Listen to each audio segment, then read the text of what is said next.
Good evening. Yeah. Thank you. I am so proud to be here with you all tonight, but I am especially proud of the job I'm here to do.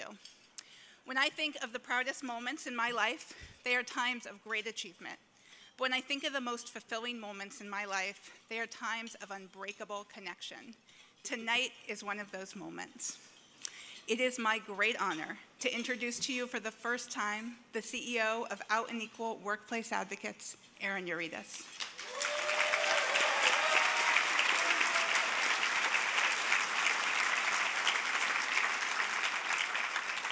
In diversity and inclusion, there's a saying, when in doubt, tell a story. Still in doubt, tell someone else's story. And I want to share one of my favorite Erin stories. When Erin was in college, she worked at the Body Shop near her campus in Milwaukee. She was closing the store one night when a man broke in, pushed a 19-year-old Erin into a corner of a broom closet with a gun at her back, robbed the cash register, and told her to count to 100 before turning around. Now, I need to pause here and say that Erin tells this story while laughing. I'm not telling a story of trauma for Erin. I'm telling a story that Erin casually recalls the way most of us talk about getting out of a parking ticket. So I asked Erin if she quit that night, and she looked at me as if it had never occurred to her. And she tells me no. In fact, she went back to work the next morning. That is Erin. Nothing stands in her way. Erin comes to us with a background we thought we could only dream up. She's been a leader in corporations, in government agencies, in nonprofits. She's broken ground globally and has deep roots here in the US. Like many of our constituents, Erin got her start in an ERG. ERGs. She understands the changing need and incredible value of these groups and leaders. Erin's ability to lead sophisticated organizational development and business strategy is the best in the world, but it's paired with a commitment to people and internal talent that is unmatched. Erin is exactly who we were looking for. When Erin finished college, she had a world of options open to her. Instead of choosing a corporate job, she moved to Senegal to work in freedom of the press. When she returned to the US and had half a dozen offers, she walked away from them. She was inspired in the wake of the tragic deaths of James Byrd Jr. and Matthew Shepard, and she moved to Colorado to start a nonprofit around inclusion and anti-bullying with seed money from Judy Shepard.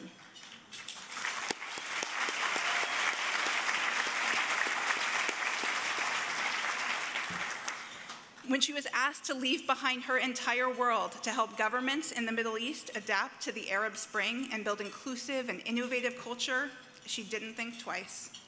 If Erin has two choices and one leads to making someone else's life better, our world a more just place, co-creating empowered communities, she takes that choice every time, her whole life. Erin is exactly who we deserve. Erin's spirit is generous to the core. If you ask her for the time, she'll hand you her watch. She has spent her life lionizing belonging, and now she will be the firebrand that carries our vision of global LGBTQ workplace equality to every corner of the world. Erin is exactly who we need. It is my...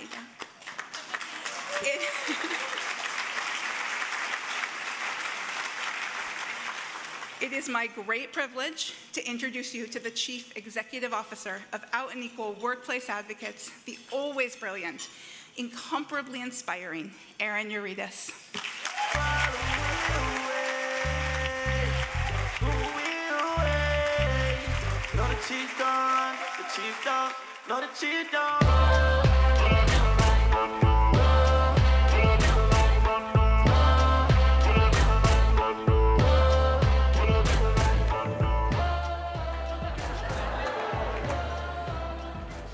I cannot think of a better way to start the night than channeling my inner Ellen DeGeneres.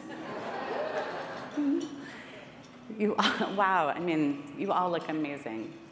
And you are amazing, and I feel like maybe I should just sit down and, have a good dinner and enjoy the night after that. Thank you so much, Rachel.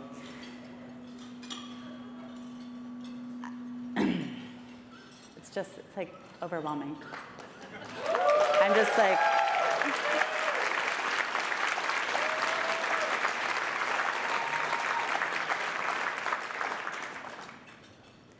I'm just looking out on the sea of positive faces, so really, thank you so much.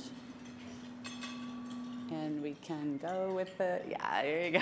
Okay. I cannot believe I'm here. If somebody would have told me a year ago that this is what I would be doing tonight, I would have told them that I had a Mar-a-Lago club membership that I could sell them. But I am here, we're all here, and we are here to celebrate. Woo! So as I was leaving the US for the Middle East, Obama was about to be elected. We were well on our way to marriage equality, and the first transgender person was on the cover of Time magazine. Fast forward several years later, and I moved back to the United States just as Trump won and was settling into office. And listen, I don't want to yell at anybody here, but what were y'all doing while I was gone? So I was driving a few hours each week from Abu Dhabi to Dubai to play soccer in a women's league because, well, that was what I thought was my best chance to meet women. And I was wrong, by the way, but my stronger calf muscles were consolation. So while I was living overseas, I knew that the LGBTQ community and our neighborhoods were starting to transform. My friends would tell me that all my favorite gay bars were closing, and I wanted to shout, no, no, wait, I'm coming back, wait for me. I returned to the United States in 2016, right before the election, to a new devastating political climate, but also to rays of hope beyond what I could have imagined. My young daughters and I were joining protests where Jews and Muslims were linking arms at airports, demanding the travel ban be lifted. We joined the Queer Dance Party protests and cheered as young women of color claimed the microphone and brought us all to the center of our liberation during the Women's March.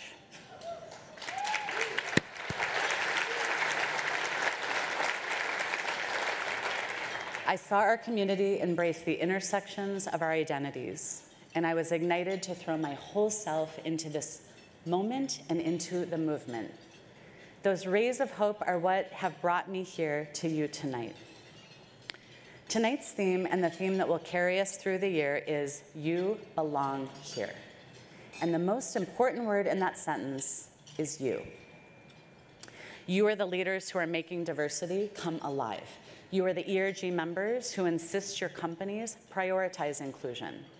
You are the colleagues that create LGBTQ equality in every corner your company does business in. We are here tonight to celebrate you.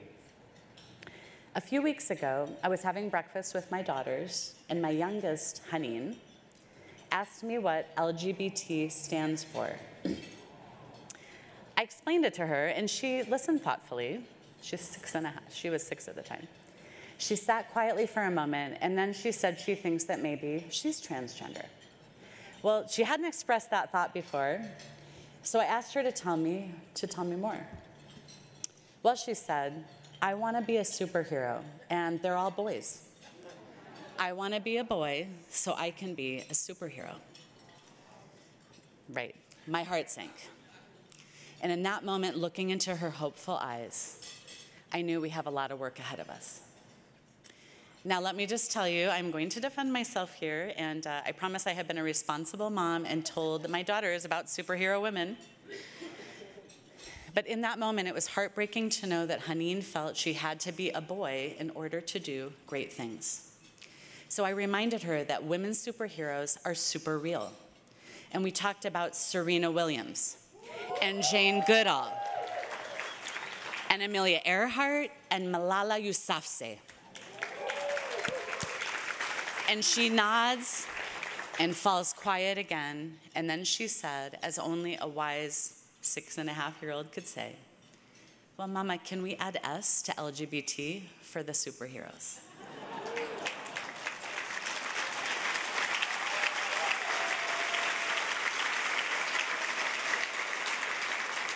And that is the future I dream of, when 7-year-olds are already questioning if LGBT is inclusive enough. And we know that, of course, it's not, right?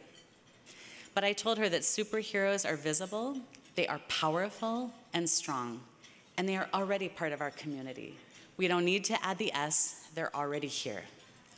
In fact, one is speaking at the forum tomorrow, Alexandra Chandler.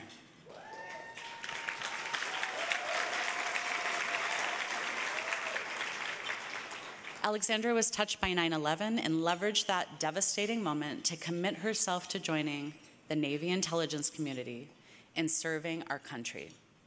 While there, she became one of the first people to transition on the job. She has paved the way for trans people throughout our government.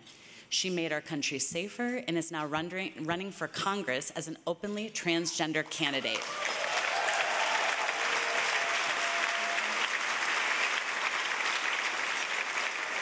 And Alexandra, she is leading the way to make sure that our community's stories and the strengths are in the national spotlight. And how about Suresh, who works for HP in India?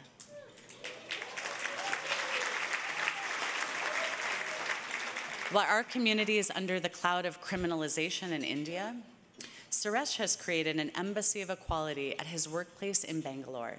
He courageously garnered the support of HP and developed a thriving community of inclusion where people who are closeted everywhere else in their life are able to be themselves when they come to work. We have a superhero in Kate Brown, the first out bisexual governor in our nation's history.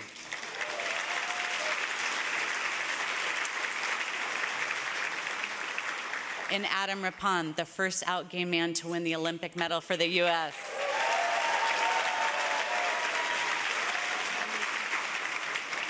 In Patrisse Cullors, the queer co-founder of Black Lives Matter.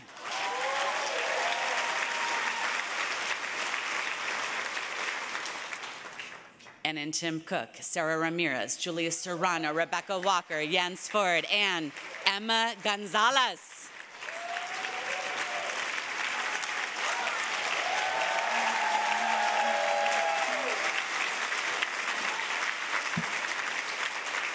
We are bursting at the seams with superheroes.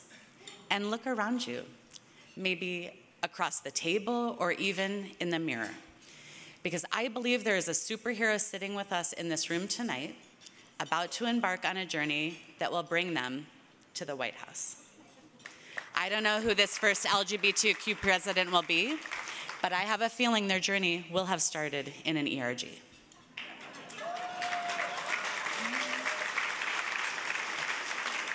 In my first year as CEO, I'm embarking on what I'm calling the Big Listen. I want to hear the stories. I want to meet as many heroes as I can. These powerful and personal stories, your stories, are critical to how we shape the future of this organization. The Big Listen will help inform our new strategic plan, and I'll be listening at the summit in October as well. I want to leverage the thousands of voices gathered at the summit to help shape the strategic plan. Your voice is important, your ideas matter, and your leadership is critical. Talking about a Big Listen reminds me of the listening I did at my first summit. It was 2002, and I had just joined the Gay and Lesbian Employee Resource Group, GLOBE, at Booz Allen Hamilton. They sent me to the summit. And I was hiding in GLOBE, disguised as a lesbian. Right out of college, I realized I was attracted to women, and I knew I was also attracted to men, but I didn't know anyone that was bisexual, or at least anyone who was out. I was mostly interested in dating women, and so I let my community, my family, my coworkers assume I was a lesbian. Having an invisible identity, as so many of us do, often means that what people think about a part of you in unapologetic honesty. I heard biphobic comments, I witnessed the exclusion of bisexuals, and I thought that I might be better off trading the possibility of future attractions tomorrow for the promise of inclusion today. And at my first summit, even then, the world's largest gathering of LGBT professionals, I was still closeted. I wanted to go to the bisexual workshop, but I didn't want my gay coworkers to know.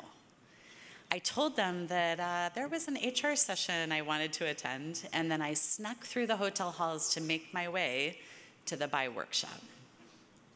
I was sure that when I walked in, it would just be me and the facilitator, And as I stood in front of the door of the session, my heart was beating so loud. I was sure people could hear it as they walked by.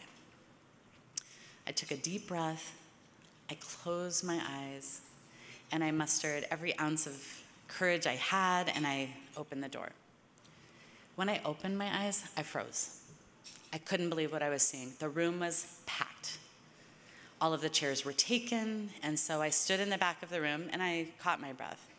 I had never been in a room with other out bisexuals, and I still didn't know any out bisexuals. But at that moment, for the first time in my life, I knew that I belonged to a community. Standing against that wall, my eyes swelled, and I said to myself, I belong here. Once we realize that first moment of true authenticity, it's hard to look back. It's hard to remember why we would ever trade in the fullness of belonging for the fleeting promise of fitting in. That first summit experience really empowered me. It connected me to a support system. It gave me the language and confidence I needed to go back to work and to come out as a bisexual and begin advocating for the entire community and the integrity of inclusion. I know so many of you have a story just like that, often ignited by the first time you attended an Out and Equal summit, of finding your bravest self through this work, of feeling less alone when seeing your story in others and leveraging all of that inspiration to create change within your organization. This is the heart of who we are at Out and Equal, and that is why I am so honored and so humbled and so ready to be the new CEO of Out and Equal.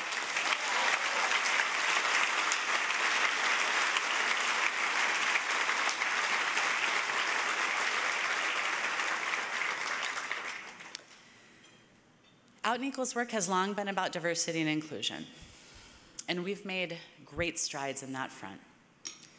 And now it's time for us to evolve that work. And from this moment on, our work will be about belonging.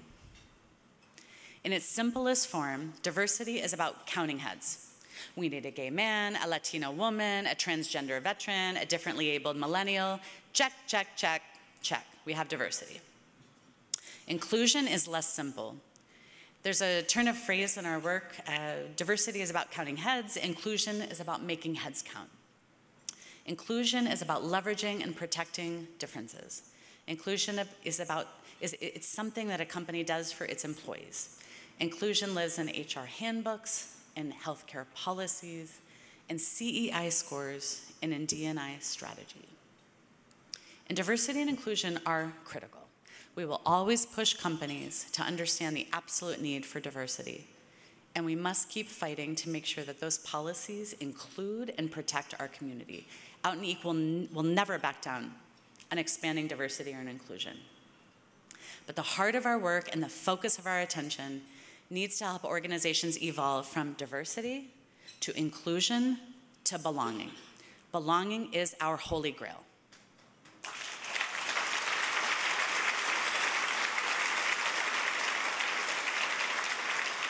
Belonging is not top-down. Belonging is interdependence. Belonging lives with each of us every moment of every day. Belonging is what happens when we replace isolation and loneliness with authenticity and community. Belonging is our best hope for wholeness.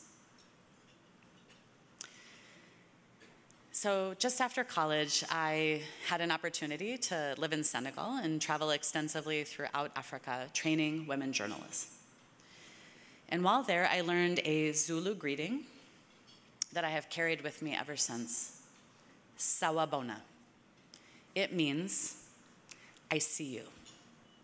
Instead of hello, sawubona. I see you.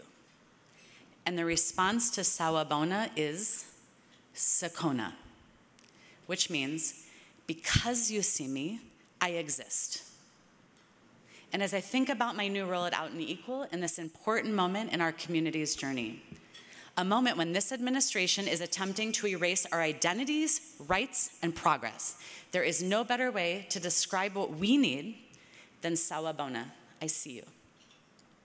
We are now in a powerful moment defined by the coexistence of the strength of our community and the vulnerability of connecting our humanity. Our community is about belonging. It is about all of us and our support of and our commitment to each other. Sawabona, I see you. We see you. Can you say that with me? We see you.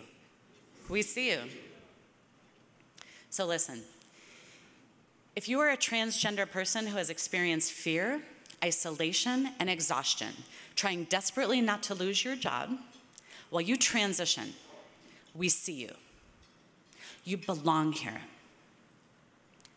We will work together to better understand your evolving needs and perspectives, and we will get to the finish line of equality with you. We will never propose or support legislation that asks you to wait, that says you are next in line. No, we will be liberated together.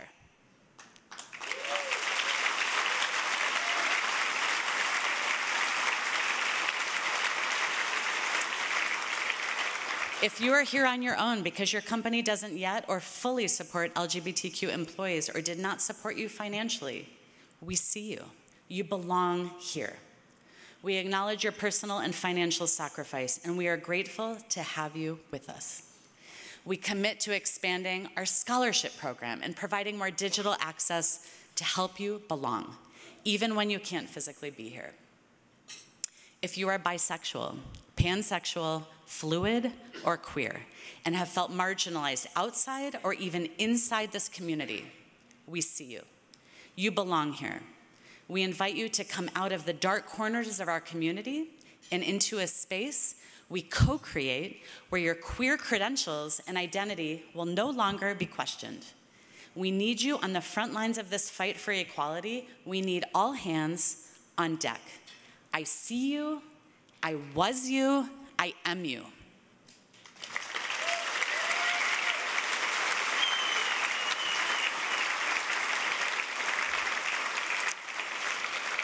If you are a longstanding corporate sponsor of our community and this organization and have doubled down and recommitted your efforts to diversity and inclusion, we see you, you belong here. We thank you for your leadership and generosity. We acknowledge the superheroes in your organizations who too often put their careers on the line to keep this fight going. The leaders fueled by an activist spirit who are doing the quiet and often unacknowledged work of stealthy and strategic policy changes, we see you. If you are a pioneer member of our movement and you still have scars on your body and heart that you keep hidden, if you are still grieving for a lover, a friend, a partner, or a family member who has died of AIDS and you miss them, just wishing they could see us now, if you worry that your efforts, stories, sacrifice will be forgotten, we see you and we will never forget. We commit to weaving our community's histories, stories together, from pioneers to generations to come. Because while our fight is different now, our stories, sacrifices, and goals are the same.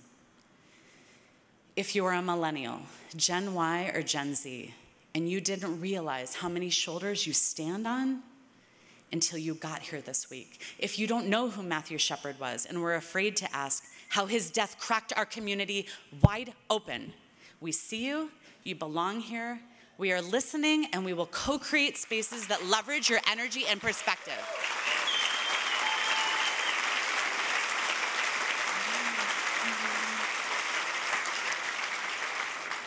If you feel lonely in your workplace, like you don't fit in, even though your company has diversity and inclusion policies, or if you can't be your authentic self in your workplace, we see you too. Do not disconnect. You belong here. Step forward and tell us where you are having difficulties. Connect with others in your community to help you discover the power and strength of your voice and learn to partner with your organizations to make your workplace better. If you are LGBT and hiding your true self, maybe even hiding close by as an ally, we see you. You belong here. We know how dangerous stepping forward can be. Despite how things play out on the big screen or in popular culture, we know that regardless of our community's wins and losses, that what you are going through personally can feel painful and scary. We are with you every step of your journey. If you are a person of color and you don't see your struggles represented in our fight, we see you. Your voices and your leadership must be at the center of our fight. Black Lives Matter.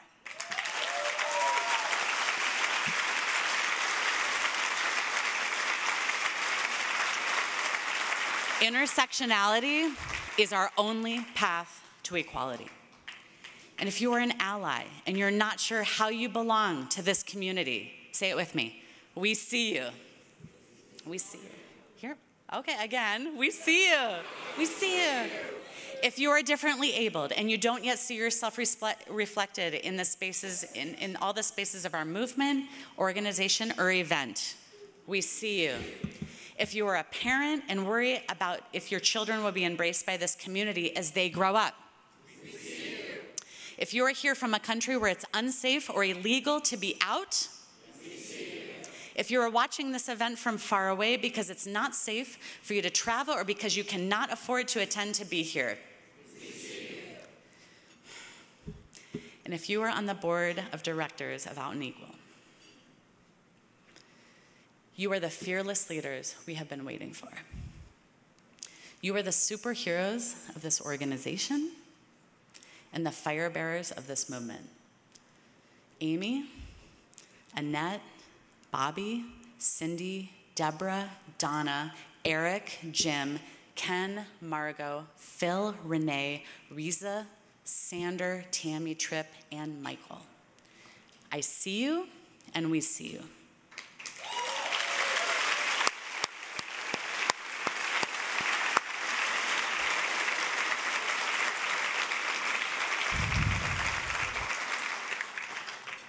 If you are ready to join us in this work with every ounce of energy and your entire heart, if you are committed to joining this movement when all hands on deck are required, we see you.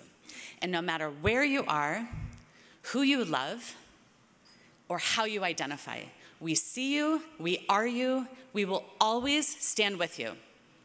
Thank you, and good night.